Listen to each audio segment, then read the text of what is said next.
My name is Sergio Villavicencio. I am the Vice President of the Alexander Hamilton Awareness Society. We were around before the musical. And we are the official partners of the Hamilton Grange National Memorial. We have been working with the National Park Service for several years. We also work with the Nevis Conservation and Historical Society, who actually steward the Nevis Museum in the birthplace of Alexander Hamilton in the Caribbean. And that is the reason why I'm here. I'm going to be talking about the relationship between Alexander Hamilton and his birthplace, and not only about Nevis as an island, but the Caribbean per se. Everybody knows now about all the amazing and incredible, unparalleled in many cases, contributions that Alexander Hamilton did to the establishment of this nation. But not many historians actually delve into his condition as an immigrant, or what it actually meant for those contributions to be shaped. Alexander Hamilton was born in Nevis, which is a 36 square mile island in the Caribbean. And this island in particular switched hands more than 20 times. The Caribbean at the time was where everything happened. Nowadays, it's very easy to but to relate the Caribbean with sand dunes and vacation and timeshares and things of sort. But at the time, the Caribbean was the commercial center of the world. That's where everything happened. That's where, that was what New York City is nowadays, pretty much. And it is absolutely fantastic to realize this, because Alexander Hamilton was born in an island that was British at the time. Recently, it was discovered that he grew up in a Dutch island, the island of St. Eustatius. And then he went to St. Croix, who was Danish at the time. Now, this is important to mention because as a child and as a teenager, you're a sponge, you're absorbing everything. And every place has a mentality of its own. It has a mindset of its own. So he grew up in 3 different mentalities. And not only that, the Caribbean itself had a mentality of its own. It was because of the exposure that he had when he was growing up in the Caribbean, especially as a clerk in St. Croix, when he worked for Bickman and Kruger, that he was exposed to micromanagement, finances, economics, the value of a standard, the value of a strong currency, and more importantly, how trade and manufacturing can be such a strong force that can even transform your foes into trading partners. And that was not a reality that was here in the United States at the time.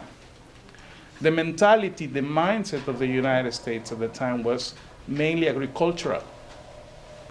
And that was the mentality that a lot of the founding fathers had. They wanted to be left alone with their plantations, if we want to put it in few words. Hamilton came with a complete different set of ideas, mindset, and experiences, things that shaped his contributions. And not only that, during his work as a Caribbean clerk, he was very much aware of 2 things. Number 1, everything that people were doing in order to smuggle, bribe, and try to do contraband in the islands. He used that later on when he established the Revenue Marine that later became the U.S. Coast Guard. Also, he was able to witness how the proper payment of tariffs made the nation stronger. And that's exactly what happened once the revolutionary was over. The country was not necessarily in the best shape financially. And one of the key things that drove the country to solvency was the proper collection of tariffs. Because at the time of the revolution, smuggling was considered a patriotic duty. Afterwards, not anymore. But still, since you have been used to doing that for so long, the change was a little bit strange, but Alexander Hamilton was able to see that because of his exposure in the Caribbean and made sure that all these tariffs were collected properly, and within a couple of years, the country was back into solvency. It was one of the determining factors. So a lot of immigrants have a lot of things that are, their experiences and set of skills are tied to the place where they come from, those experiences. And a lot of them, when they come to a new place, they try to adapt and they get rid of them in so many ways. Alexander Hamilton did the opposite. He used them to the best of his abilities. And he was able to bring to the table things that otherwise, if he had been born in the colonies as opposed to the Caribbean, he wouldn't have been able to deliver them. So the more, I can talk for hours about this, but I'm keeping it very short. But I hope that this stimulates your curiosity and you can do a little bit of digging about what the Caribbean did for Alexander Hamilton, and not only Alexander Hamilton, but also many other founding fathers and the Revolutionary War as well. And it was the exposure to all these things. And his son actually mentioned how his father said once that his time in the Caribbean was the most useful part of his education. And I'm sure that the more you're going to investigate about that, you're going to see that very clearly. Thank you.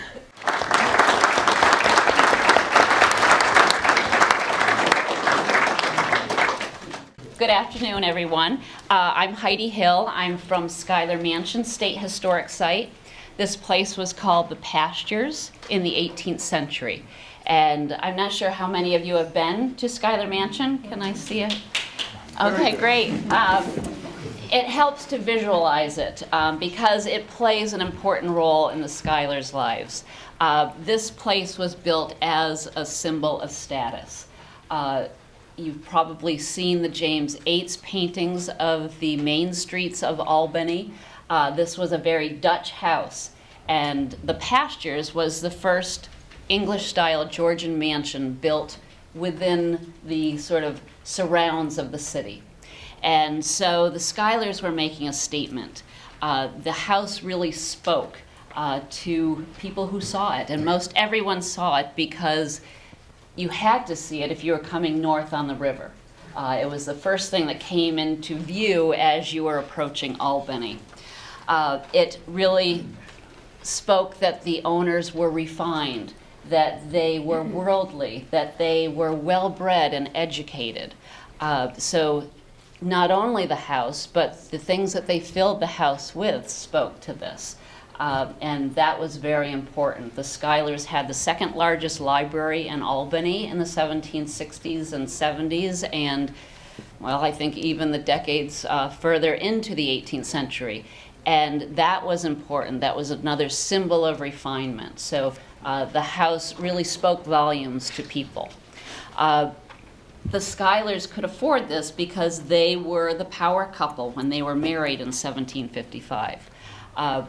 Philip Schuyler and Catherine Van Rensselaer Schuyler were both fourth-generation Dutch here in America.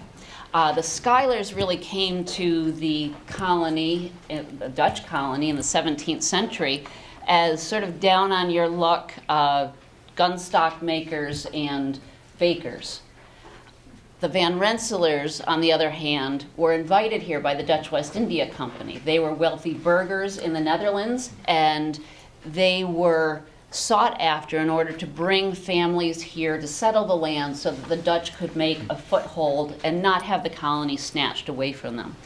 The Schuylers did make their fortune right away in the fur trade, but every generation really had to work to make gains. The Van Rensselaers were pretty set up right from the 1630s, and they had a lifeline back in the Netherlands. So it was really Catherine that brought the money to the family initially, and most historians feel that it was her money that built this mansion. So the Schuylers had a lot to offer together. Of course, they also had 3 daughters that we're all aware of now, and in the early years also a son. So Angelica was born in 1756, just 5 months after the Schuylers were married. Yes, Elizabeth came about a year later, 13 months later, and then Margaret, or Peggy, as you may know her, came another year. So they were one right after another. And then little Johnny came about 6 years later. So these are the children that moved into Schuyler Mansion.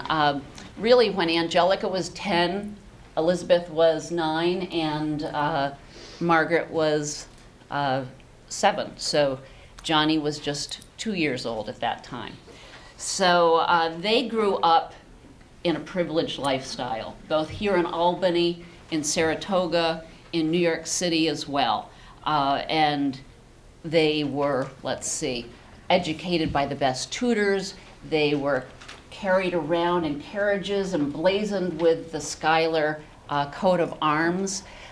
They were taken to events, to church, to hairdressing appointments in New York City in this way. And they were also waited on by people that their parents enslaved. So they grew up vastly different, in a different way than Alexander Hamilton did. And I think that you probably all know by now the conditions that Hamilton grew up in. He was really sort of at the mercy of the choices and bad luck of his parents in many ways in the Caribbean. So it was, a very different life for both of them. At one point, he writes to his friend, Ned Stevens, and wishes for the opportunity of war. He says that only a war can deliver him from this desperate situation he is in. And as time moves forward, he comes to New York, and as you're probably aware, it is war that improves his situation. He becomes recognized as a leader with strong convictions through his orations, through his willingness and to take chances and to fight in the very early battles in New York. And also for his affinity and closeness for Washington and his ability to do the legwork for Washington, not only writing for Washington, but gathering troops for Washington when he's in need. And you probably do know, too, that it's war that brings Alexander Hamilton and Elizabeth Schuyler together. In February, well, let me back up a little bit. In April of 1779, Alexander Hamilton writes to his friend John Laurens and says that he's looking for a wife. And as you go down to South Carolina, find a wife for me. He says, she must be young, handsome. I lay most stress on a good shape. Sensible, a little learning will do. Well-bred, but she must have an aversion to the word ton. Chaste and tender. I am an enthusiast in my notions of fidelity and fondness. Of some good nature, a great deal of generosity. She must neither love money nor scolding, for I dislike equally a termagant and an economist. In politics, I am indifferent, what side she may be of. I think I have arguments that will easily convert her to mine. Yes, you can bet on that. As to religion, a moderate streak will satisfy me. She must believe in God and hate a saint. But as to fortune, the larger the stock of that, the better. You know my temper and circumstances, and will therefore pay special attention to this article in this treaty. Though I run no risk of going to purgatory for my avarice, yet as money is an essential ingredient to happiness in this world, as I have not much of my own, and as I am very little calculated to get more, either by my address or my industry. It must needs be that my wife, if I get one, bring at least a sufficiency to administer to her own extravagancies. So, yeah, he's really laying it out. He's, trying to amuse his friend for sure, but I think he's serious as well. So in early February 1779, December, Washington situates his troops and his winter headquarters in Morristown, New Jersey. And in February, not long after, February 2nd, Elizabeth arrives in Morristown to visit with her aunt, her paternal aunt and uncle. So Philip Schuyler's only sister, Gertrude, from Albany here, is married to, just happens to be, George Washington's personal physician, John Cochrane. And they're set up just a quarter mile away from the headquarters of Washington.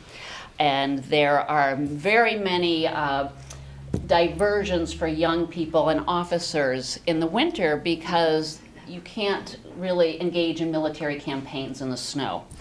So there were many opportunities to mingle and mix and party. Now, many of you may not know that Angelica is married by this time. Elizabeth is the next in order. She should probably be married before her younger sister Margaret. And so Elizabeth goes to visit the aunt and uncle, where she knows there will be opportunity to meet new officers. And certainly this is all right to do.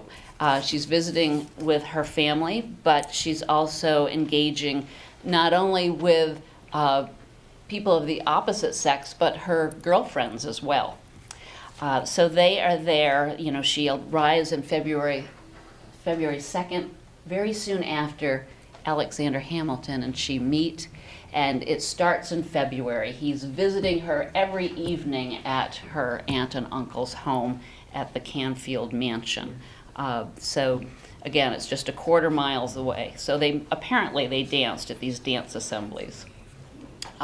In February 1780, Hamilton has not met his future sister-in-law, but he writes to her and he says, I venture to tell you, this is Margaret, I venture to tell you in confidence that by some odd contrivance or other, your sister has found out the secret of interesting me in everything that concerns her. She is most unmercifully handsome and so perverse that she has none of those pretty affections which are the prerogatives of beauty. Her good sense is destitute of that happy mixture of vanity and ostentation which would make it conspicuous to the whole tribe of fools and foplings. She has good nature, affability, and vivacity unembellished with that charming frivolousness which is justly deemed one of the principal accomplishments of a belle. In short, she is so strange a creature that she possesses all the beauties, virtues, and graces of her sex without any of those amiable defects which are esteemed by connoisseurs necessary shades in the character of a finer woman. So she's really sort of understated. She's trying to act normal even though she's up there in the highest of the elite. And she checks all the boxes for Hamilton in that letter that he wrote nearly a year before. So that is so important. Just probably in March, he writes to Schuyler, or he sees Schuyler and asks for the hand of Elizabeth.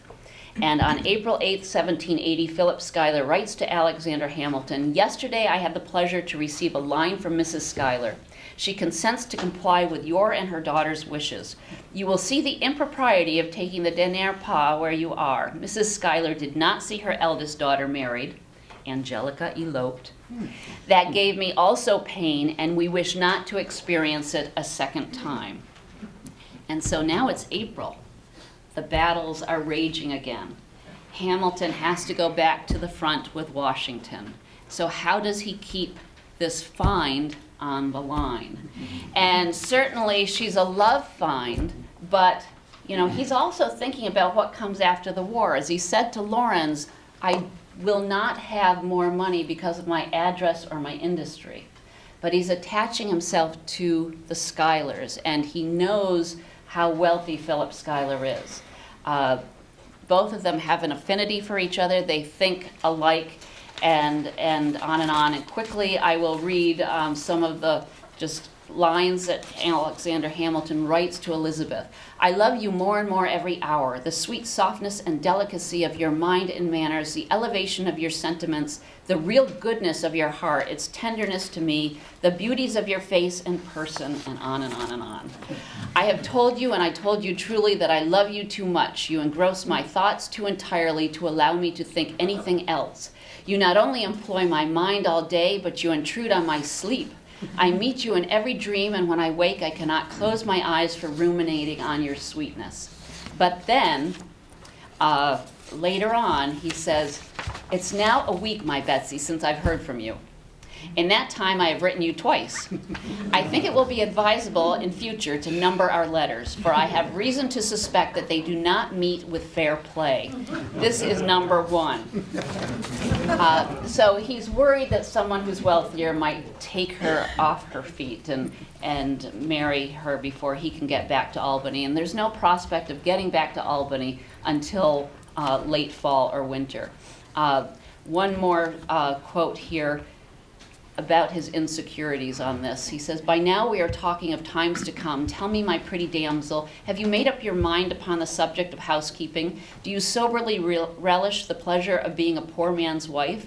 Have you learned to think a homespun preferable to a brocade, and the rumbling of a wagon wheel to the musical rattling of a coach and six? Will you be able to see with perfect composure your old acquaintances flaunting it in gay life, tripping it along in elegance and splendor, while you hold a humble station and have no other enjoyments than the sober comforts of a good wife?" It goes on, but you get the point. So he did have major insecurities. There's so many letters along this line where he's saying, "Please write to me oftener. All you have to do is think of me. I'm busy here on the front. And, this just isn't fair. You're not sending me enough letters." So he does have those insecurities. Of course, that all ends on December 14th, 1780, when they're married in the best parlor at Schuyler Mansion. After the war, he comes back, studies for the bar at Schuyler Mansion, or I should say the Pastures, and they live there essentially for 2 years, and their first son, Philip, is born there. I'll wrap it up because I know I've taken too much time already. Thank you.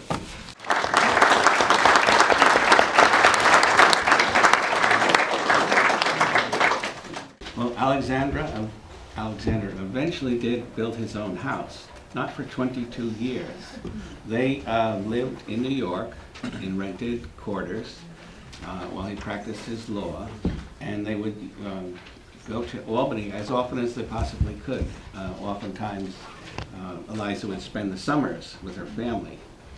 Eventually, though, they did get a chance to plan, and Alexander, as he did everything, followed the construction and the design of his house down to the last detail. The builder was Ephraim Weeks, who he got to know because he and Aaron Burr actually defended Weeks' primary chief carpenter, who was accused of throwing his fiancée down a well. But they did get him off. So he was able to build Alexander's house. Now, Alexander retained John McComb Jr., who was the primary architect in New York after the Revolution. He's of Scottish descent and did many, many projects in New York. He's the only person I've found, I've done a lot of research on this, who has 8 New York City landmarks that still exist. City Hall, as an example, and St. Mark's Church, and many others. They got together and they planned this house, and it's very, very different from the houses that were generally built about this period. Center Hall homes, were kind of the standard. Alexander's house allowed him to really control how he entertained people that came to visit. The front of the house has a relatively small portico, and you go in, and there's a little foyer, and there's a indentation in the wall for a statue of himself. His bust is in there. And if you go to the right, that was his office. If you go to the left, it was the staircase. Now, Hamilton and many of our founding fathers, when they did their homes, they did not want to copy the European standard, which was generally to have a massive staircase as the first thing you would see going into these houses. So whenever there was a party or a reception, the owners could come down the staircase and meet all their guests who were much lower down. It was just sort of part of that hierarchy of royalty in Europe. So if you go to Mount Vernon, or if you go to Monticello, or you go to Hamilton's house, the staircases are always off to the side. You then go to the right, and you enter directly into the dining room. And the dining room had it was an octagon shape, and the inside walls were all mirrored, so they would reflect the outside of the bay. And the chandeliers, all the light would be, be a beautiful effect in the evening. And then you could also go from the dining room to a veranda on the outside of the house. Now, the veranda had to be approached through the house. You couldn't go up the front steps and walk around, which was kind of more common, like we see Gracie Mansion or many of those places. And then if you went on the other side, that would be the main parlor, which was a duplicate of the dining room. And that room also opened up to its veranda.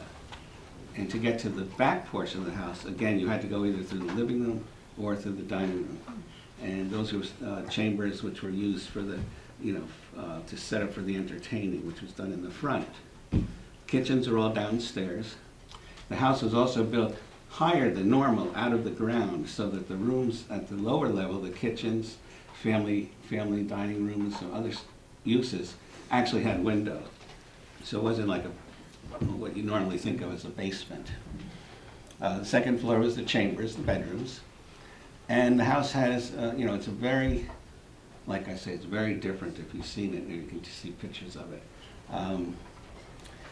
And he worked very closely with the Schuylers on the house. Philip provided all the lumber from Saratoga. Everything was brought down the river. He advised them how to best build a house. All the partitions have bricks in them, loose bricks. I wondered, why would they do that? And the reason was primarily to keep rats and mice from being able to go from floor to floor. And also it helped, they really made the rooms very tight. They were very soundproof also. And yeah, there are just many features that Alexander had built into the house, which you don't normally see for a house of that period. Okay, thanks.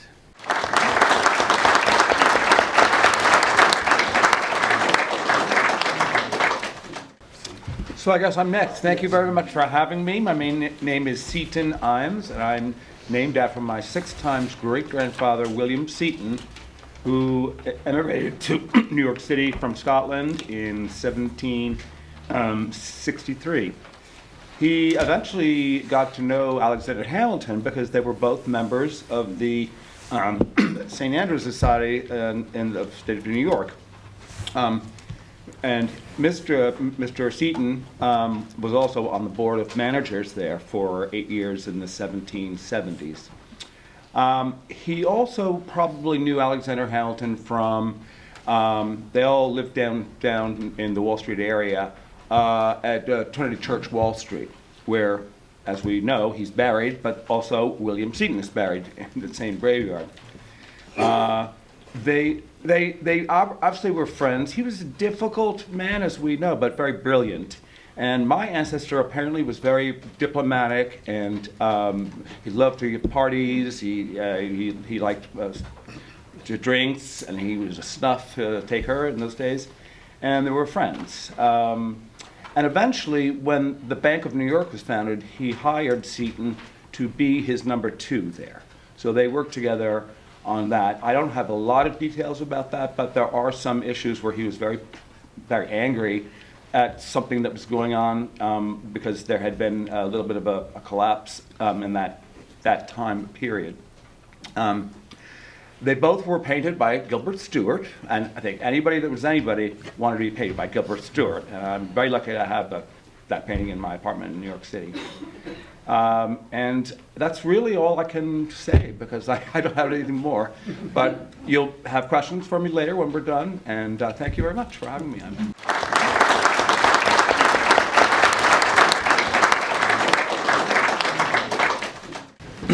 Hi, my name's Tyler Broker. Constitutional law for me started out in law school as kind of an interest and then rather quickly developed into an obsession that I don't think I'll ever stop. In speaking about Hamilton the lawyer, I think it's best to begin with the greatest, in my opinion, legal concept ever created by government because it was championed by Hamilton from a very young age. The legal concept I'm referring to is called free conscience liberty. It's interchangeable necessarily with the definition of religious liberty. Think of it that way. The basic premise of this liberty, I think, has been put best by the Supreme Court in West Virginia v. Barnett, quoting here, if there's any fixed star in our constitutional constellation, it is that no official, high or petty, can prescribe what shall be orthodox in politics, nationalism, religion, or other matters of opinion, or force citizens to confess by word or act their faith therein. In other words, basically, your mind is your own, and the government can't compel you to support a belief. Free conscience liberty was for Hamilton and most of the founders, as best to think of it as a matter of first principles. This was the well by which all other liberties that they talked about in the Enlightenment spring from. You can't really have free speech if you can't think for yourself. You can't have anything if you think about it. You can't have any freedom of sorts without the ability to think for yourself. In one of his first published writings called A Full Vindication of the Measures of Congress in 1774, 19-year-old King's College student, Columbia, Alexander Hamilton warned his fellow colonists that the financial burdens were not what they had to fear from the crown most. Britain had recently enacted the Quebec Act, which allowed the open practice of Roman Catholicism in Quebec, and also ceded territory that the colonists had claimed in the Ohio Valley, I believe mostly, to the colonists. So this was one of the intolerable acts that angered a lot of colonists. But to Hamilton, the Quebec Act was an assault on the colonists' faith and freedom, and his reasons for this are instructive. If a king can just declare which religions can be practiced, Hamilton asks, quote, how can any of you be sure you would have the free enjoyment of your religion long, if it's just left up to the opinions of an individual? I think it does need some explanation to understand just how radical, I mean, this sounds logical to everyone here, I suspect, but this was a radical concept for Hamilton to be arguing in 1774, that liberty should reside with the people instead of through institutions such as the monarchy. To put it into context, Edmund Burke would declare a decade after our revolution was over that humanity still needed the monarchy because human beings were generally too flawed to depend on their own faculties. But other than his accurate prediction regarding the rise of Napoleon, history, I believe, has proved Burke wrong and Hamilton correct. Now, to me, this is clearly undisputed, but I understand Burke is getting a modern resurgence, so to speak. And so you would be right to ask, any of his followers would be right to ask, how can I say such a thing? How does history prove Burke wrong and Hamilton right? Well, capitalism and the Industrial Revolution in the late 19th century to early 20th century drastically changed the daily life for every American, from the farm, we talked about this, agrarian, to the cities in one lifetime. Religion, once the central tenet, bedrock tenet of American daily life, is recently increasingly disappearing, okay? And while many conservatives today, William Barr, our current Attorney General, just talked about this last week, they lament this. They lament the drastic cultural changes and these things, and they say this is where all modern ills arise from, is these cultural changes. Especially in regards to, you see a lot of debate in the so-called sexual revolution, things like that. But our current reality reflects a much different outcome than what Burke and today's traditional conservatives fear. As the United States has increasingly become more urban, more diverse, more secular, and yes, more open sexually, this is undisputed, the United States has become safer and safer, with the standard of living only increasing. The cause for our society's growth is largely due to embracing the Enlightenment principles Hamilton was advocating. In fact, virtually everything that is valued in today's society stands in complete defiance to what Burke was arguing for. Nowhere is this fact more evident than the degree to which liberty is vested with the individual today. You're seeing an expansion of it. We're talking about legalization of drugs. There's a discussion in New York State currently about legalizing prostitution. I'm not saying you have to agree with it. I'm just saying there's a trend of where we're investing more liberty in the person. This has gone over time, and we've become safer society over time. Hamilton was unique, however, in that he viewed free conscience, religious liberty, and this won't surprise anyone given Sergio and others, as an opportunity for economic gain. He saw it with an economic lens. Writing to Congress in 1791 in his report on the subject of manufacturers, Hamilton stated the absence of substantial manufacturing in the United States was a gaping hole that needed to be filled.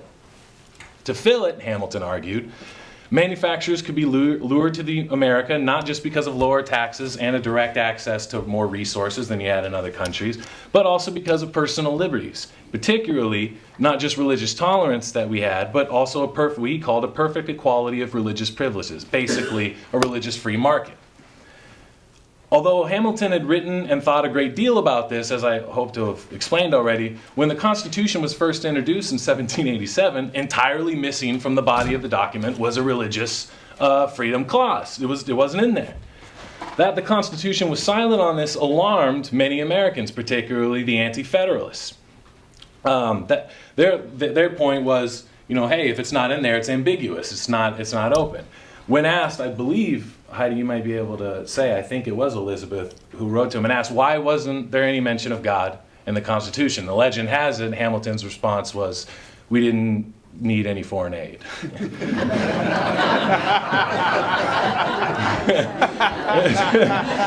But of course, we knew the decision to leave it out was intentional. And in my opinion, this is where the legal brilliance comes in. This is what, if I could give a kiss to this guy, this is what I would do. When an anti-federalist critic suggested that remaining silent on the issue, even the liberty of conscience, is committed to the mercy of the general government, it's not in there and so we don't know, Hamilton responded in Federalist 84 by asking, why should the Constitution, quote, declare that things shall not be done which there's no power to do? Nevertheless, anti-federalist pressure secured a promise from Madison to frame a Bill of Rights in the first Congress, and that's where you get the Bill of Rights. But there is a modern distortion happening, I think, with this brilliance. And in pointing it out, I'm not trying to, even take a side on this. The whole point of the liberty I'm trying to encapsulate is it rests with the individual. It rests to all of you. Government doesn't get a say, and that's the point. But with some you see now, they're claiming that a separation of church and state was never intended because, among other things, the phrase separation of church and state is not included in the Constitution. This is where the absence, they're kind of twisting the absence here. For several reasons, for three reasons actually, I want to explain to everyone, from a legal perspective, that's kind of a ridiculous statement. And again, I'm saying this because, not to attack anyone, but it takes away from the brilliance of what Hamilton and them did. By the explicit text of the preamble of the Constitution, we the people, the Constitution states unequivocally from the very beginning that its power is derived from a consent of the governed. And again, that there is no mention of a deity in the Constitution was, as Hamilton, I hope, illustrated, intentional, so as to confer complete separation between spiritual authority, this goes back to John Locke, and civil authority. Accordingly, it simply defies all common sense to the plain language of the Constitution to say the framers intended to set up a nation that can involve itself with or support religion, yet they completely omitted all references to such power, or even a reference to a deity in their founding document. Even prior to the Bill of Rights, the Constitution, Article 6, subsection 3, prohibited requiring a religious oath to hold any public office. And this is one of the few areas, this was the only area, the only provision, as I understand it, in the Constitution that applied to the states. And what I hope to make clear, the federal standard of complete separation didn't apply to the states at first. The First Amendment would only apply to the federal government. So you had established churches in the states up until like 1830. It's just you had the great fear, the anti-federalist pressure, was they were afraid of the federal government. They didn't want the federal government, they were more fear of that power than they were of their states. And so that's why you have a difference. But the only provision in the original Constitution said you couldn't make a religious oath a test of office, and that applied even to the states. Prohibiting a religious test for office is a direct statement that the civil power of the Constitution in no way is completely separated from religion, basically. It takes a massive unsubstantiated leap, given that language and that provision alone, to say that government can involve itself under a federal standard with or support religion. Now, as to the absence of the phrase separation of church and state, as Hamilton argued in the time, it would have been redundant to include it. Hamilton was specific that the federal government was being given very specific, delineated, limited powers. And even a cursory examination of these powers reveals that they concern only themselves with secular matters, okay? In other words, the government is secular both in its origin, from the consent of the governed, and in its functions at every single point. As my friend Ronald Lindsay, he wrote a great book on this, said, to insist that the Constitution doesn't mandate a separation of church and state because it doesn't contain the phrase is more preposterous from a legal perspective, I'm saying. It's more preposterous than me saying to my panelists, well, since I'm not named as a beneficiary in your will, but since you didn't explicitly exclude me by name, I have a claim to your estate. It doesn't follow. And again, this is, just to end with, this is not vesting. Time has proved which side won this as well, because you had a federal standard that completely separated, and then you had a standard that allowed states to do it. Up until the 1940s, Everson is the case when, through the incorporation through the 14th Amendment, the First Amendment became a binding on the states as well. But when you allowed the states not to have Madison standard or Hamilton standard, you had the Blaine amendments. You had bigotry against Catholics. Freedom is much better vested on the principles of liberty and the individual than it is a social institution such as monarchy or anything else. And that is a legal brilliance that I am very much thankful for that Hamilton, and everything I know, slavery and all that stuff, as bad as it is, but I'm at least grateful for that.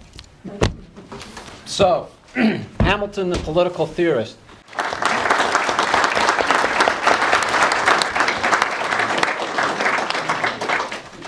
When we were first putting this panel together, I was asked if I might talk on the subject of Hamilton the politician. And I took issue with that because Hamilton wasn't a very good politician, unfortunately for him.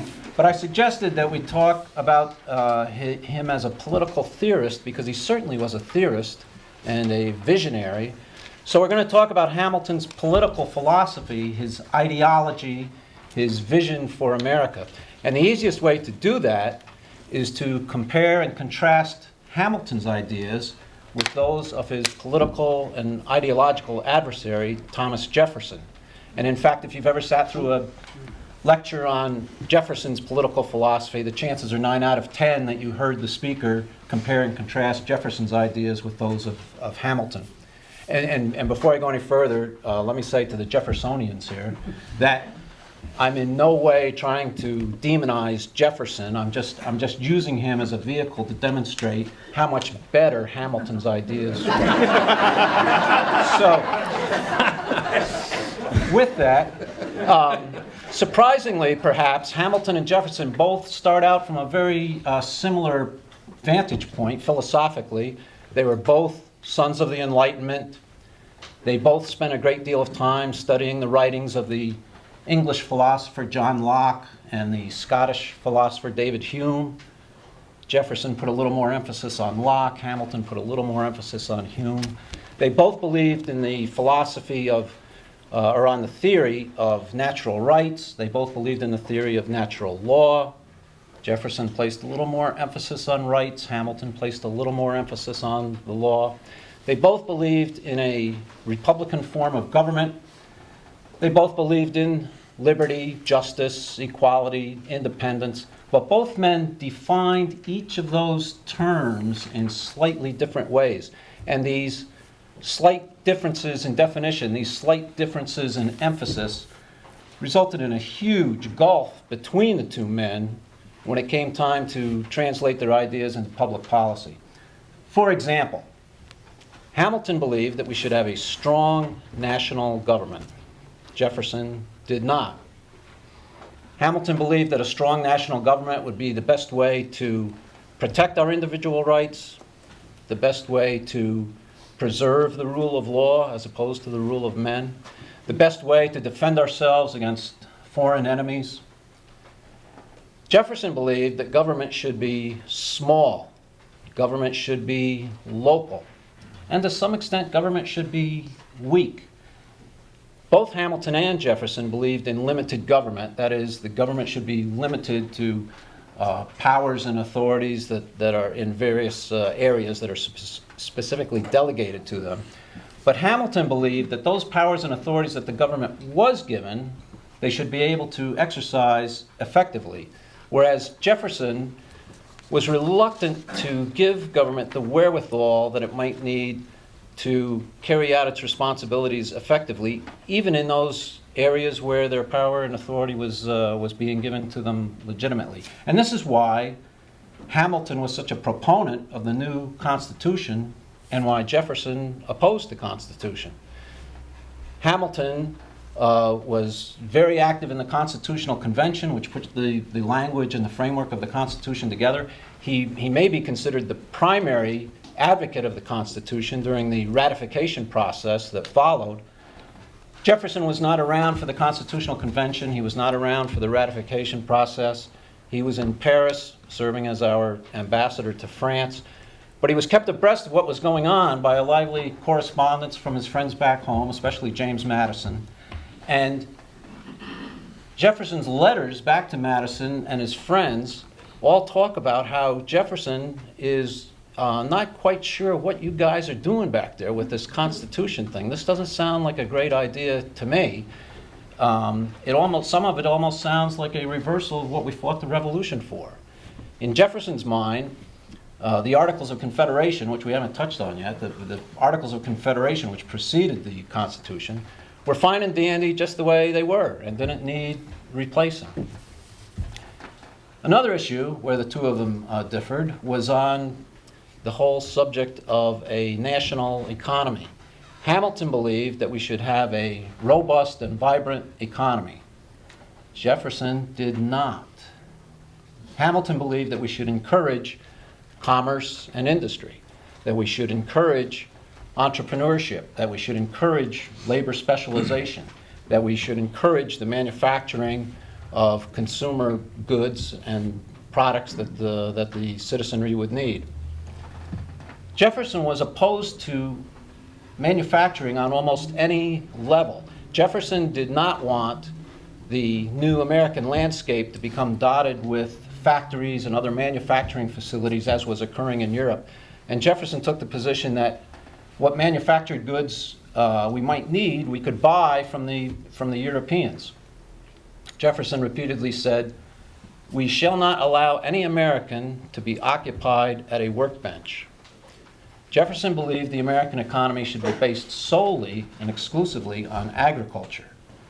And his repeated phrase there was, "We are and ought to be a nation of farmers." And even his definition of farmer differed from what Hamilton would describe. Hamilton was not against agriculture and thought it should be an important part of our economy. And he was an advocate of the American farmer.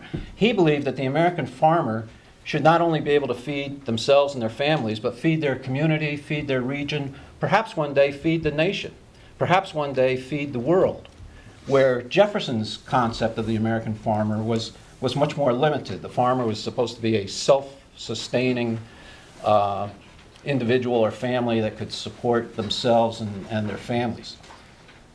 Jefferson believed that the American farmer, each farmer should have their own plot of land upon which they would build their own house, grow their own tomatoes, produce their own milk and cheese from their own cow, weave their own cloth, and make their own clothes. Jefferson believed that if you ran down the street to Price Chopper or ShopRite or Hannaford and bought your milk and your cheese and your tomatoes there, you were compromising your independence. This was part of his definition of independence. You were compromising your independence because you were allowing yourself to become dependent on these other entities. Hamilton's concept of independence encompassed the idea that if you needed a new shirt or a new blouse, and you ran into Macy's or Old Navy, and 30 minutes later came out with a new shirt or a new blouse, you had just saved yourself 4 or 5 days worth of effort that you would have spent shearing your own sheep or harvesting your own cotton and then turning that raw material into your own thread using your own spinning wheel, and turn that thread into cloth using your own loom, and then taking that cloth and using your own needle and thread and scissors and maybe a sewing machine, make your own shirt or blouse. And Hamilton believed that that 4 or 5 day time period which you had saved could be devoted to other endeavors, such as honing your own skills and talents in whatever labor you had decided to specialize in. Perhaps in starting your own enterprise and producing goods that you could trade with other people and that other people would need. Or maybe you would just use that extra time to pursue your own happiness. In any event, with people specializing in things, doing things they enjoy and being productive at the same time, and then trading these things, that's what creates prosperity. And that's what Hamilton was looking for. And he believed that this prosperity would raise everyone's standard of living, at least raise their standard of living above the mere subsistence level that Jefferson seemed to be advocating. Hamilton died in 1804. Jefferson died in 1826. But their competing ideologies, their competing visions continued on long after them and through the rest of the 1800s. And there were decades when Jefferson's ideas would come to the political forefront in American politics, and Hamilton's ideas would recede into the background. And then there were decades when Hamilton's ideas would be at the forefront, and Jefferson's ideas would recede into the background. And this seesawing back and forth continued up until the turn of the 20th century, when in the early 1900s, Hamiltonianism and Jeffersonianism were thrown into the same soupy mixing bowl as a half dozen other isms that came on the scene at that time, some of them homegrown, some of them brought in from overseas. And that soupy mix is what we sort of dealt with in the 20th century and resulted in some of the political tumult that we deal with today. But the point there is that while this seesawing back and forth was going on, and then the soupy mixture that I refer to was going on, and some of the results that we deal with today, during that entire 200 plus years of time, there was one constant that kept moving slowly but steadily forward in the background. And that constant was Hamilton's vision. So much so that when you're looking around at our nation today, despite the problems that we have, and we certainly have problems, and despite the faults that we have, and we have quite a few, the prosperity that you see, the productiveness that you see, the opportunities that you see, the pursuit of happiness that you see, the just sheer immensity of the consumerism that we are surrounded in, and the consumer choice that we are able to avail ourselves of every day, the appliances, the gadgets, the digital devices, which we've already started to take for granted. All of that is a result of Hamilton's vision. So much so that today, modern-day conservative pundits on the right and modern-day liberal pundits on the left, while they can agree on almost nothing, agree on this one point, that the nation we live in today is Hamilton's nation. And that's quite a legacy.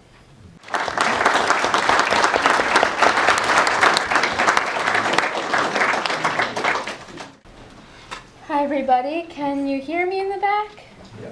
Cool. So my name is Jessie Serfilippi. I'm an interpreter at Schuyler Mansion State Historic Site. For about the past year, I've been working on this project, As Odious and Immoral Thing, which is a booklet about Hamilton's relationship to slavery. So, out of curiosity, how many of you, whether or not you believe it, have heard that Hamilton was a strict abolitionist? You? Okay. So, I know in a lot of biographies you may have read, this is the idea that's presented, but when we look at the primary sources, there is a very different viewpoint. So Hamilton grew up in the Caribbean, where slavery was rampant due to the presence of the sugar plantations. He and his family were attended to by enslaved servants at different times up until his mother's death. He even worked at a trading post where at least once a year he saw the importation and selling of hundreds of enslaved people. Many biographers have used this as grounds for Hamilton becoming an abolitionist and being involved in things like the New York Manumission Society, which he was later on. And they use this as a way to say that he had strictly abolitionist sympathies. But as we'll see, it's more likely that he internalized the idea that white men like himself got power and money through the enslavement of people of African descent. Now, Hamilton married Elizabeth Schuyler, meaning he married into the fourth largest slaveholding family in the Albany area. 6 months after their marriage, while the Hamiltons were living near New Windsor, New York, he purchased an enslaved woman likely to help Eliza run her new household. Now, this quote has been debated in a lot of biographies. I take a different read on it, so I'm going to read it to you right now. Hamilton writes to George Clinton, and he says, "For some time past I have had a bill on France lying in Philadelphia, the sale of which has been delayed on account of the excessive lowness of the exchange. I am told it has lately risen something, and I expect Colonel Hayes' return to receive a sufficient sum to pay the value of the woman Mrs. Hamilton had of Mrs. Clinton. I hope the delay may be attended with no inconvenience to you." So this quote is used a lot in Hamilton biographies, but it's often read as proof that Hamilton was paying for this woman's labor. But if we take Hamilton at his word in this quote, he specifically says that he is paying the value of the woman Mrs. Hamilton had of Mrs. Clinton. And he's also waiting on a bill to pay this off. You wouldn't have to wait on a bill to pay off labor. Labor is relatively inexpensive in this time period. Purchasing a person is not. But from this point until the end of his life, Hamilton began acting as a middleman for friends, family, and legal clients in the purchase of enslaved people. One example is when his sister-in-law, Angelica Schuyler Church, and her husband returned to America after living abroad in England and London. He recorded the purchase of, quote, a Negro woman and child for $225 in his cash book. The purchase of a, quote, Negro woman on a separate bill, both of these sales were made to the account of John Barker Church. So when he's making these sales for specific people, he writes their names down. He's very specific about who he is making these sales to, who he is acting as a middleman for. Now, there's this one instance in his cash book from 1796 that many historians argue is Hamilton once again purchasing people for the churches. But the churches aren't back by that point. They don't even know if they're coming back to America in 1796. So then what's going on here? Well, here's the timeline of what we have. In 1795, Philip Schuyler wrote Hamilton a letter. And at the end of the letter, he said, quote, the Negro boy and woman are engaged for you. I understand Mr. Whitbeck has written you on the subject and that he waits your answer finally to conclude the bargain. Now, for a while, that's all I could find, which bothered me a lot because I knew there had to be a follow-up letter out there somewhere. So I went looking. I knew I would never find the letter, but I thought there had to be somewhere else where this information could be available. And the answer turned out to be Hamilton's account books. No one tampered with them. Unlike letters, which likely went missing or were destroyed, no one tampered with his accounts. And even though a cash book doesn't sound exciting, it can tell you a lot about a person's life. You can learn a lot about Hamilton, like the bed he purchased, for example, just by reading his cash book. So 6 months after Philip Schuyler wrote that letter, in what is then March of 1796, Hamilton recorded paying Philip Schuyler for, quote, 2 Negro servants, and he specifically says, purchased by him, Schuyler, for me, Hamilton.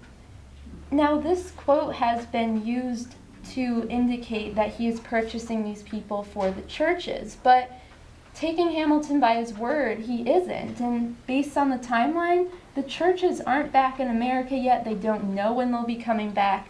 The argument makes no sense. And to add on to this later, 2 years later, Hamilton received money for the, quote, term of a boy, meaning he rented the boy he enslaved to another person and collected money from that boy's work. This is not something he could do if he was not enslaving people.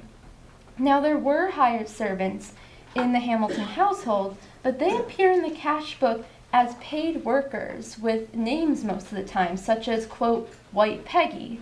She's paid for her labor, and the specification of White Peggy really denotes the presence of another Peggy who was neither white nor free.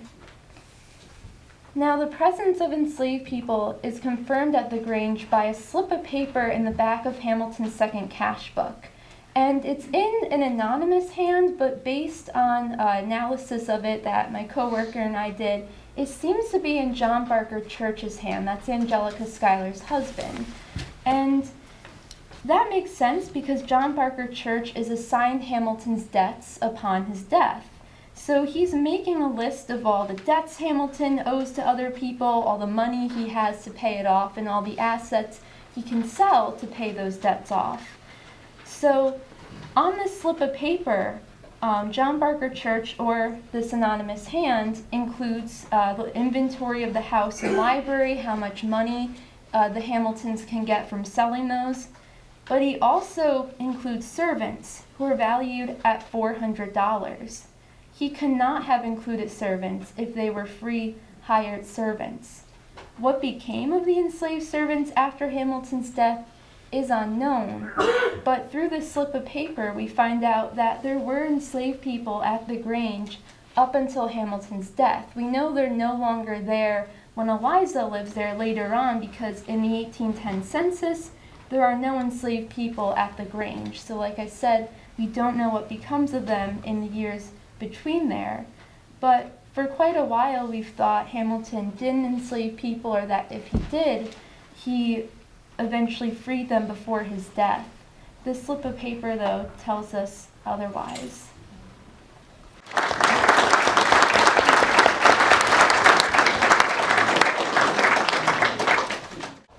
Good afternoon. My name is Nicole Scholet, and I'm the president of the Alexander Hamilton Awareness Society. And today I will be giving you a brief overview of his military service to add to the many aspects that we've heard about today. As Heidi mentioned earlier, Hamilton is a young boy living in the Caribbean. There's really, in this time period, not much of a way to get social mobility depending on what class you're born into. And based on the circumstances, at that point he had essentially lost both of his parents. His father was still alive but living on another island. And Hamilton recognized that the only way he could potentially raise his station in life was by achieving military glory, therefore a reputation, and that could propel him to a different station in life. So from a young age, he had that very clear in his mind. Hamilton actually began his military career shortly after the news of the battles of Lexington and Concord arrived to New York City, where he was studying at the time at what we know as today as Columbia University. He soon joined a militia company called the Corsicans, later became the Hearts of Oak, and he would drill in the mornings in the chapel courtyard before going to his classes. He later, by 1776, was commissioned as a captain of a New York artillery company. So he was responsible for recruiting his own troops to fill that artillery. He also used a lot of the remaining scholarship money that he had received for his education to help furnish uniforms and supplies for his troops to make sure that he had a proper company. He first saw action while he was a militiaman with the Hearts of Oak, when he stole cannon from the battery, which is at the very tip, a fort at the tip of Manhattan, under heavy fire from the British warship Asia. And Hamilton earned a reputation of valor and bravery in battle. And he was also known for having very orderly troops and very well-drilled troops. He had to leave by 1776. The college was essentially closed anyway, but Columbia likes to claim him as a famous dropout as he was serving in the Revolutionary War. And he would fight actively in the campaigns as the Continental Army had to be pushed out of Manhattan, and the New Jersey campaigns, including the battles at the Raritan, Trenton, Assunpink Creek, and of course, Princeton. Some of these battles, we don't know exactly what Hamilton's role was, but especially in the battles of Princeton and Trenton, the role of the artillery was very important. And so Hamilton likely was involved in these battles. And another reason why we think Hamilton was involved is shortly after he was invited to join George Washington's military family as an aide-de-camp. So he had risen to Washington's notice, likely through his service in this campaign. Hamilton, a military aide-de-camp, often was responsible for drafting correspondence, orders, letters, but Hamilton really became so much more than that. He played many important roles. He served as a commissioner of prisoner exchanges with the British. He served as a translator for Baron von Steuben at Valley Forge when he was drilling the troops to get a little bit more order. Because Hamilton spoke French, he would help Baron von Steuben not only train the troops, but create a military manual that became a standard basis for drilling and teaching the troops. That was very critical. He would be sent on reconnaissance missions before important battles. He would be called in by Washington for battle strategy. Washington really valued his opinion.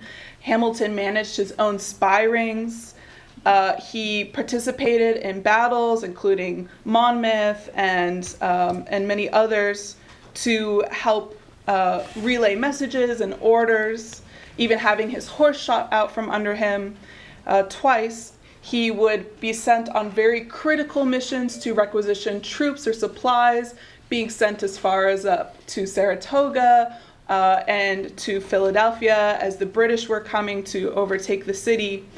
And on his own time, he was also active working with John Lawrence in petitioning Congress to try to encourage South Carolina to form a battalion of enslaved African Americans to hopefully be granted their freedom in exchange for fighting. That project unfortunately didn't come to reality, but Hamilton really thought that that could pave a way for emancipation efforts. Washington later on said that Hamilton was his principal and most confidential aide during the Revolutionary War. Now keep in mind he had a lot of aides, but Hamilton served by his side for 4 years. And you know, I could talk for an hour about each of these things that I've mentioned, but so very, very important. But because Hamilton was so critical to Washington, that Washington valued him so much, as Hamilton was constantly asking to go back and receive a field command, as many of the other aides did during that 4-year period, Washington continually denied this request because he needed Hamilton so much. So while he saw these other aides begin to be promoted, begin to get higher ranks, begin to get a military reputation, Hamilton was still in the same grueling job. Eventually, he did leave his position, and he was soon granted a commission as a commander of a light battalion, and just in time for the Battle of Yorktown. So he was sent with his troops in July of 1781 down with the rest of the Continental Army to Yorktown. And it was here that Hamilton finally received that moment of military glory that he had sought. He was the commanding officer of the day when 2 battalions were set to attack Redouts number 9, led by the French, and Redoubt 10. These redoubts were critical positions that were essentially keeping the Americans from getting close enough to lay cannon siege on Yorktown. So the only way that something was going to change was to take over these fortifications. So under the cover of night, Hamilton and his troops led the charge, and in 10 minutes they overtook the redoubt. The French were similarly successful, and within a few days of what is considered a very heroic operation, the Battle of Yorktown ended, the British surrendered, and Hamilton, as I mentioned, had his military reputation firmly established with this important action. Though the war would nominally continue for a few years, Hamilton recognized essentially this was the end, and he would turn his time towards pursuing a career in law and politics. But that's not where his story ends with his role in the military. A lot of people want to call him lieutenant colonel. He was a major general. That is how all of his contemporaries knew him as. But even before he became a major general, in a political capacity, he had a very strong influence on our military forces as they stand today.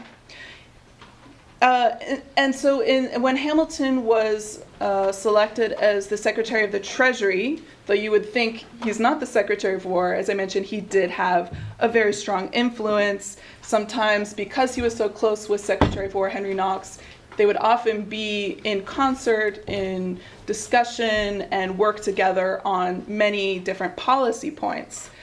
In 1794, when the Whiskey Rebellion broke out in response to a tax that Hamilton had proposed on distilled liquors, including whiskey, the protests turned violent, and it was really seen as a very early challenge to the nation's authority. This was a law that had been passed by Congress. It had the sanction of the people through the representatives. And so the founding fathers, Washington and Hamilton and others in the cabinet in particular, felt that a strong statement needed to be made, that no, you cannot recourse to violence. You can recourse to other political demonstrations or working through your representatives, but immediately resorting to violence is not a precedent that we will allow to be set. So Washington, which for the first and only time that a sitting president actively marched into battle, he was able to assemble with Hamilton once again as his aide. Again, we have Secretary of Treasury Hamilton serving as aide to President Washington as they marched toward western Pennsylvania, and they had 14,000 troops under them, more than any troops that Washington ever had at one time during the Revolutionary War. So a lot of states responded and recognized that this was important. Before the troops arrived, the protest had essentially broken up, and it was able to be, to condense it into short version, it was able to be resolved peacefully, but it was considered a victory for the federal government. Hamilton, while serving as Secretary of Treasury, also recognized the importance of having an academy to train officers. One of the important things to realize is that during the Revolutionary War, most of the soldiers did not have experience, and many of the positions, such as an artillerist or fortification engineer, required a lot of specialized training. Hamilton himself, when he was studying at King's College, he hired a private tutor to teach him the proper mathematics so he would know how to be an artillerist, again, planning for the future. So much of what the American officers and soldiers learned of warfare came from these career officers that came over from Europe. There was peace in Europe at the time, so they came over to fight. So we had von Steuben and Lafayette and many, many others. And so that is where a lot of our training and understanding came from. Hamilton did not want to see that happen again if a future war broke out. And so he really believed that along with Knox, who proposed the idea, that they needed to create a military training academy to be housed at West Point. Hamilton proposed a detailed plan, including down to the curricula, what professors should be hired, what their salaries should be. I mean, all the details as Hamilton was wont to do.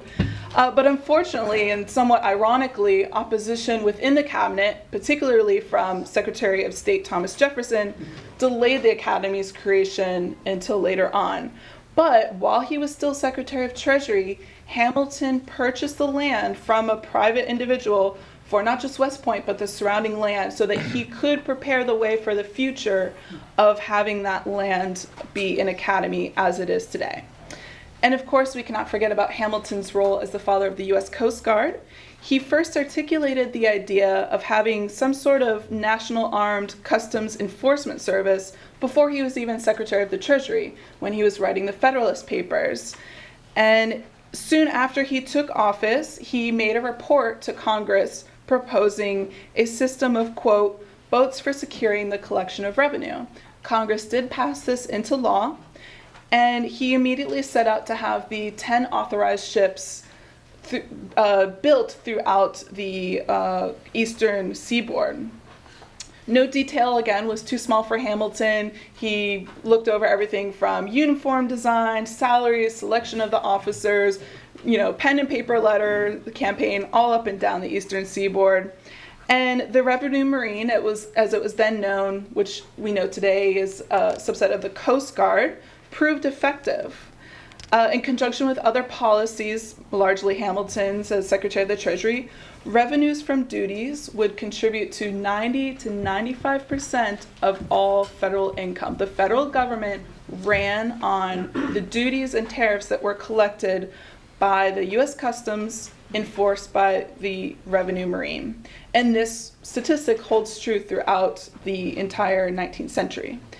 And the income was also a major contributor to paying down the outstanding Revolutionary War debt. So because Hamilton, as Sergio touched on, recognized that this smuggling was occurring, that it would damage the potential for the federal government to operate effectively, he saw the need for this service. And while the Revenue Marine was responsible for ensuring tariffs were paid, patrolling coasts, protecting ships from pirates, and regulating trade, its duties quickly expanded even during Hamilton's tenure. They were also, Hamilton had them be responsible for charting the local coastlines so that the federal government would have an idea of what the country existed, Hamilton also in this role was responsible for overseeing the creation of lighthouses. So these lighthouses were beacons to help protect shipping, again, a part of this global program. And they also were used to enforce the act of neutrality that was enforced by Washington, enforcing quarantines when deadly outbreaks such as yellow fever broke out. And once the 1794 Slave Trade Act was passed, the Revenue Marine was responsible for stopping American ships coming in with slaves, and those slaves would be freed. And so between 1794, when this act was passed, and 1865, approximately 500 of these slave ships were captured, and according to the U.S. Coast Guard records, they were freed upon arriving to the U.S. Hamilton, who had retired from his position as Secretary of Treasury in 1795, just a few years later, when hostilities broke out with France, which today we know as the Quasi-War, once again, not only the cutters were important, the ships that Hamilton used in the Revenue Marine, but Hamilton himself came to the forefront. President John Adams, at the time, came to Washington and said, please, I need you to come out of retirement once again from Mount Vernon and serve. And Washington agreed only on the condition that Hamilton would be his second in command, which is very unusual for the order of officers, and that his subordinates would be in charge of putting together all of the military, and Washington would only step in when actual fighting commenced. And so essentially Hamilton was put in charge. Keep in mind that because the Founding Fathers, so many of them were so afraid of military force being used, that after the Revolutionary War, really only a nominal, let's say oftentimes only 800 soldiers were a part of the U.S. Army, largely to patrol the frontiers with the Native Americans. And similarly, the Navy, after the Revolutionary War, the ships had all been sold off to private use. So when these hostilities broke out, the U.S. was not prepared. And it was Hamilton who really reestablished the Marines, the Army, and the Navy, something you never hear about, which is quite amazing. And for 2 years, Washington had passed away in 1799, so Hamilton at that point had become the Major General. Hamilton was responsible for bringing in the cutter ships that were prepared, using them for battle. Several of them did engage in battle. And although it was a largely naval battle, Hamilton still amassed thousands of troops, had winter encampments that he had to oversee, traveled throughout much of the eastern seaboard to oversee these troops. So he was very active in this time period, even though it's not something that many historians have bothered to look at. It was really a critical time. So I hope this gives you a more expansive view of Hamilton and a military officer, and as Major General of the U.S., he really should be more remembered for that role as well. Thank you.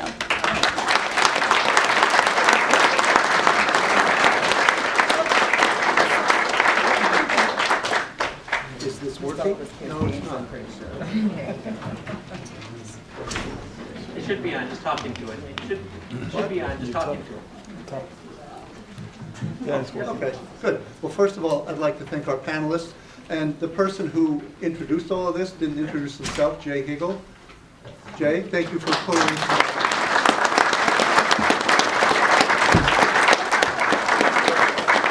I know a great deal more about Alexander Hamilton than I did 5 months ago. Well, I think we can all agree that we now realize what a Renaissance man Alexander Hamilton was. He's more than just a figure on an American. Wait, is he on the $10 bill? Yeah. I don't even know. And I don't get many of those $10 bills. One question that I'm Michael Lynch. I'm the director of the State Historic Preservation Office. We oversee 37 state historic sites, including Schuyler Mansion, Craylor across the river, and lots of others. And one question I'm frequently asked when I travel is, how do I get increased attendance to my historic house museum? And I say, oh, that's easy. Just get a MacArthur Genius Fellow to write a Pulitzer Prize winning musical on Broadway. If you haven't already, I encourage you to see the exhibit on the second floor on the three Schuyler sisters. The increase in Hamilton has generated new research, new documents. One of the things that Ron Cherno's book has done, is, aside from inspiring Lin-Manuel to write the musical, is successive family members have looked into their archives, and documents and things that have been in private storage or private collection for years are now starting to appear. We've been able to acquire a few minor documents for Schuyler Mansion that relate to the Schuyler family and Alexander Hamilton. But one thing that historians always worry about is they're going to publish all their research, they're going to publish their book, and then some new information is going to surface. And I have the opposite opinion, which is that's the reason you should publish it, so that the interest is generated and all these new thoughts, new ideas, and this new information comes to the fore. And I think we've heard some of that from all of our presenters. So I would like to open the floor to questions. I will try and listen to your question. I will repeat it so everybody can hear it. And then if you address your question to a specific presenter, that's fine. But if it's for the full panel, just let us know up front. So, questions? Yes, sir. This is to the general panel. I would like to know why it is in our education, historical education, that Hamilton was not up there with the other founding fathers. So the general question is, in our, as we were trained, as we studied history in school, why wasn't Hamilton given more relevance, more importance with the other founding fathers? And it's a question to anyone on the panel, so just take turns. Yes, Nicole. If you want the extended version, I highly recommend Alexander Hamilton and the Persistence of Myth by Dr. Stephen Knott, that really delves into that seesaw that was mentioned earlier. But keep in mind that Hamilton died 1804, pretty young, and for 40 years after that, Jefferson and those of his political party held the highest office. And so they really shaped the narrative of the founding period. They lived into their 80s. They had the opportunity to go back, rewrite their correspondence, sometimes shift some stories. And even though many of them, all of them, continued to operate their administrations on Hamilton's economic programs, because they couldn't root out those economic programs. And there's a great story about how Jefferson, when he finally became president and he told his Secretary of Treasury, root it all out, get rid of everything, all the corruption of Hamilton, and Albert Gallatin came back and said, it is a perfect system. If I remove one piece of it, the whole thing will collapse. So because they couldn't distance themselves from some of the programs and cases, they had to distance themselves from Hamilton and erase him or besmirch him. And so he just became this figure that was known as a lot of myths and mythologies were created, but also just he was erased because they did not want to have that interplay between the two political ideologies. And in addition, very quickly, this seesaw effect that I talked about also impacts on your question of why did Hamilton slip below the black line when Jefferson was raised to heights. And in the late 1800s, for example, Hamilton was all over every elementary book. Hamilton's birthday was celebrated. Hamilton, and a lot of this is in Professor Knott's book. Hamilton was touted at the time as both the father of American capitalism and the father of American constitutionalism. And Jefferson wasn't talked about. Many of us are old enough to remember a big change came when Franklin Roosevelt became president. Franklin Roosevelt was a big proponent of Jefferson. He raised Jefferson's profile literally by replacing the Indian head nickel with the Jefferson head nickel and putting Jefferson's profile on there. And in addition, while for almost a century we had a Washington Monument and a Lincoln Memorial, people assumed that the Jefferson Memorial was there all that time as well. The Jefferson Memorial was built by Franklin Roosevelt and his Congress beginning in 1934 and wasn't completed until 1944. So it's a relatively recent thing. So the seesaw keeps swinging back and forth. Sergio, did you want to add to that? Just a quick thing that a reminder that Hamilton did not write his memoirs, and therefore there was nothing to back him in the memory of people afterwards. And like that, let's say Jefferson and Adams, actually they knew very well that people were going to study their correspondences. As Nicole mentioned, they actually twitched reality a little bit, claiming a little bit of glory for things that they did not necessarily were involved in.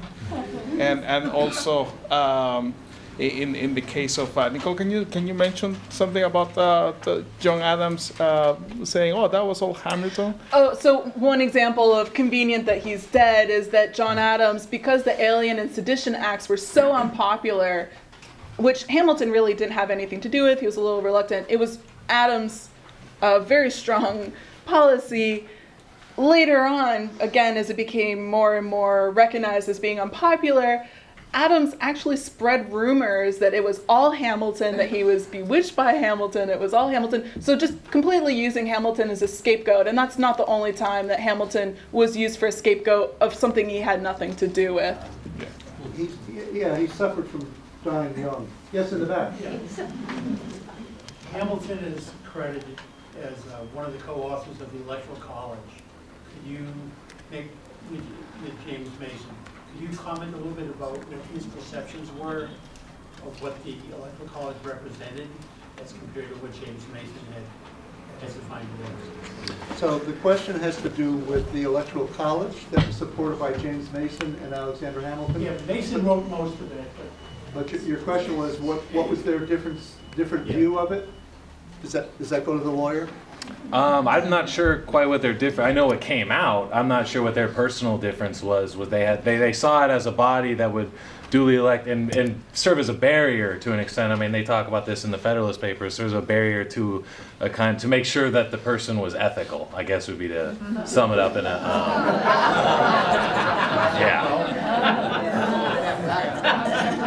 yeah.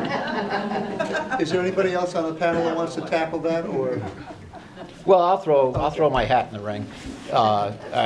Tyler is right.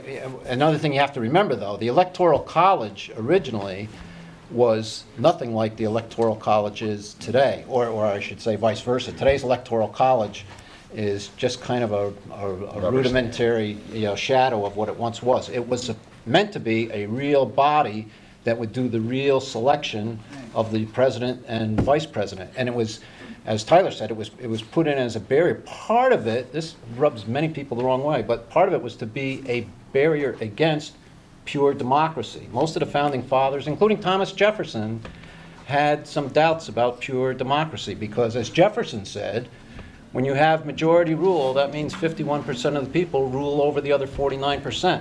And we shouldn't have anybody ruling over anybody. So the Electoral College was supposed to act as a filter to filter out some of the extremes on both ends and rule out populism. Yes, thank you. When they say true democracy and their fears about that, they had a fear of populism, and they didn't want. It was think of it as a vetting process. That's what it was supposed to do. It was supposed to vet the person. If they found out something, hey, the voters were misinformed or something, this person had, foreign aid, something like that. That's not an attack. I'm serious. That's exactly what it was there for. It's not supposed to be an attack on anybody, but. Other side of the room? Fortunately, this doesn't go on anymore. But I think it's important to put ourselves in the time. They just come from this Articles of Confederation government where every state had an equal vote. And suddenly they're going to a two-house Congress where one house is proportional to population. Every state is not equal in the House of Representatives. And then when you get into the Electoral College, every state gets 2 electors for their senators, but they also get 1 elector for each congressman. So all of a sudden the Electoral College in 1788 is heavily weighted toward population, not individual states. This is a huge step forward from the Articles of Confederation, which was our government for about 15 years. I'm not going to repeat that. You had a question? I just had a comment. I Okay. don't know if, or you're probably aware, but Ron Chernow had an article in the Washington Post yesterday addressing Hamilton and the Electoral College and how he foresaw that Hamilton intended for the college to be independent, the electors to be independent. And as Mr. Hamilton said, that they should be a barrier against having someone in office who is not a good choice. It shouldn't be a popularity contest. So the comment was that Ron Chernow, the author of the biography, had an article in the Washington Post yesterday addressing this very question of Hamilton's view of the Electoral College. So look that up on Good to know. the internet. It's also in the Federalist Papers. They go right in there. Yeah, it's right in there. I had a question back here. Yes, Just a sir. quick question for anyone on the panel. I was curious which political party he belonged to and whether it reflected his personal. The question was, which political party did Alexander Hamilton belong to?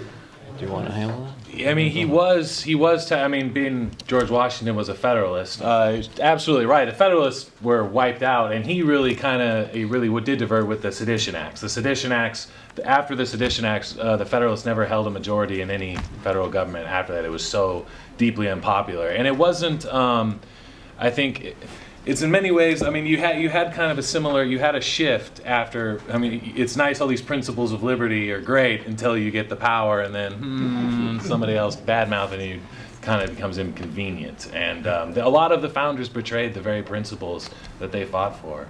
That wasn't abnormal, we're human. And that was a big part of it, and so that kind of broke him too, as far as that party affiliation. Yes, sir. You had mentioned Hamilton's insight into the concept which would ultimately become the importance of economies of scale. And you gave the example of the shirt. The idea that rather than it taking 3 days to make a shirt, you could pay somebody who had the expertise to do so in much less time. That produced a lot of leisure. But of course, there's a good amount of upfront investment that needs to go into training people to participate in an economy of scale. Did Hamilton or any of the other thinkers of the Scottish Enlightenment propose who that burden should fall to, or who that initial investment should fall to in society? Well, the Scots talked about this a lot. And Adam Smith, Ferguson, Stewart, the list goes on, and every one of them had a slightly different take on who should pay for it. It should be a charge against the public? Should private schools, which were in the main back then, should they somehow be brought under some kind of standards and control to include their controlling their costs? I don't think there was, even back then, there wasn't just one idea as to how that should be accomplished. Did Hamilton weigh in on it at all? Only two founders that I know have ever talked about, if someone can correct me, about public education. That was Benjamin Franklin and Thomas Jefferson. Thomas Jefferson put it on his gravestone, the Virginia Statute of Religious Freedom and the University of Virginia. So he thought the state should do it. And the idea was that you had to educate the masses in order for them to participate in civil government. And one of Hamilton's most seminal works while he was Secretary of Treasury was his report on manufactures. And it's very interesting because all of his other reports were all passed by Congress. Pretty much word for word, they would take his recommendations and make it law. But his report on manufacturers was just too beyond the time that they were willing. So it wasn't approved, but if you're ever looking to learn more, it's truly incredible what he proposes in that report. And even though Congress did not enact his proposals, he still sought that on a personal mission. So he worked with others to found the city of Paterson, New Jersey. It is the first planned industrial city. It was meant to be a hotbed of innovation, and the Society for Establishing Useful Manufactures oversaw that. Pierre L'Enfant, the architect of Washington, D.C., was originally brought on the project to design the city and the waterways that were created to help create mills. And it's a very fascinating story. Today it's a national park site to honor Hamilton's economic vision. And not just Paterson, but Hamilton also founded Jersey City just a few months before his death with the same vision. Not as many people know about that. So he really actively sought to create that. And one of the most interesting phenomena that occurred in Paterson is that while in other places of the country where you had manufacturing, it was often, the manufacturers were created by somewhat wealthy, and then the power consolidated and they remained wealthy, and all of the immigrants sort of remained here. In Paterson, a lot of the immigrants that came in eventually built up capital and formed their own factories and their own industry, so there was more of a democratization.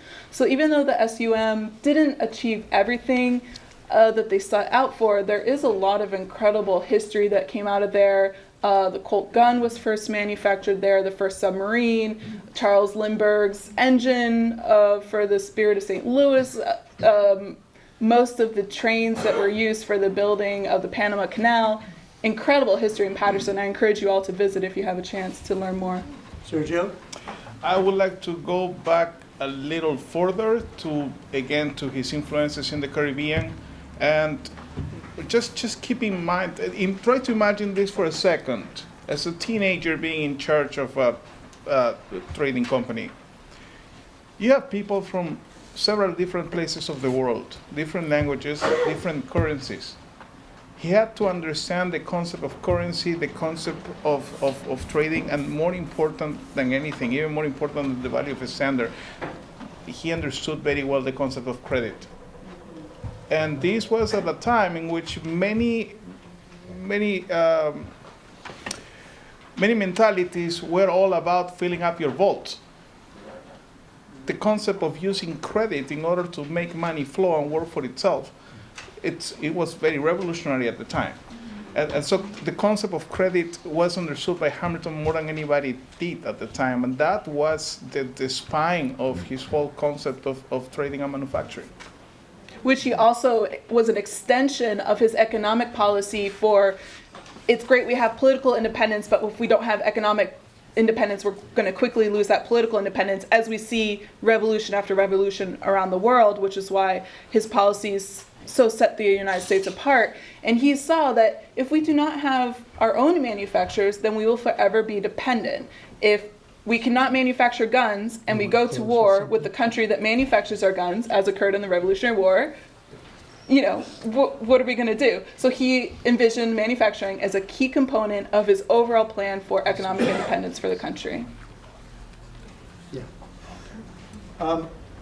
We can continue the conversation on the walk over to across the street. I'm going to ask Jay to talk about that briefly, but we're going to close with Heidi with an invitation. Yes, we have an opportunity for you.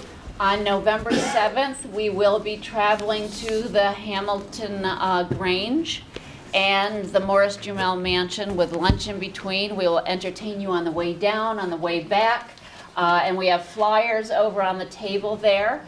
So please join us. I also want to let you know that Jessie's research has just been printed in an advanced copy, and we have those for sale for $6 over on the table if you're interested in those. And at the reception, we will have a silent auction featuring some special Hamilton and Schuyler Mansion things. So Jay, you want to explain what happens next?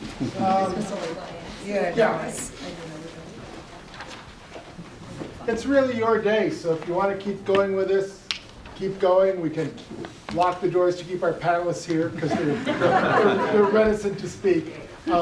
I would underline, it's wonderful to talk about all this stuff, right? Go down to Schuyler Mansion and see it. Think for yourself what this guy who came here as a young man from St. Nevis must have thought when he walked in there. He must have thought, wow, the guy's got daughters, I'm marrying one. His correspondence alludes to that. If you're in New York, get down to Hamilton Grange and see it. It's a signature building. Can I put you on the spot to just say a couple words about Hamilton Grange? Absolutely. So as we mentioned at the beginning, the AHA Society are the nonprofit interpretive partners to the Grange. We do mostly monthly events there, so we encourage you all to visit the house when we're having one of those wonderful programs. Our next event will be December 14th to celebrate the anniversary of Alexander Hamilton and Eliza Schuyler. So that will be on a Saturday. And you can learn more about all of our programs. If you would like to come up, I can give you a card so you can follow us on our website and get all of that information. The Grange is a national park site. It is completely free, open to all, no admission cost. There's a wonderful little exhibit and video on the first floor where the kitchens used to be. The second floor is beautifully restored to the period rooms, copying much of the furniture which still exists in the collections of the Museum of the City of New York. And it's really a wonderful day. And I think that if you haven't been there, the November 7th trip would be a wonderful opportunity to come down and see the house and see where Hamilton lived. The house is beautifully situated in St. Nicholas Park, which is a city park. It's on the original part of the original 32 acres that the Hamiltons purchased, but the home is in its third location. It was moved in the 1880s over so that it would not fall victim to the grid system as it had extended up Manhattan. And it was again moved very recently. It was saved by a church and it was used as their rectory next door, but it was very cramped and the side porticos were taken off. In 2008, it was again moved, elevated on hydraulics. If you ever can find a video, it's great. They do have them at the Grange. Brought down a steep inclined road and set into this beautiful setting so you can get a sense of the natural setting that Hamilton and Eliza and all their children would have enjoyed. So if you have any other questions about the home or any of the other Hamilton sites, I'd be happy to answer them afterwards as well. Thank you. Anybody. I read a wonderful history of the post office, and it was very clear the founding fathers did everything they could to make sure that media was successful. They gave discounted rates to newspapers. They created coaching houses that improved roads so that the mail could get through. And every time there was an achievement, like at one point they were trying to make sure that anybody in America could get a letter in a month. And they were talking about Midwest territories. Yeah, they're still trying. Was Hamilton involved in the Post at all? I don't believe so. Franklin deserves most of the credit. He served as Postmaster General. I'm not aware of Hamilton's direct interactions with the post office. I'm trying to think who that would have been under, maybe the State Department, I'm not really sure. But he did send a lot of letters. Yes. He certainly utilized the Postal Service.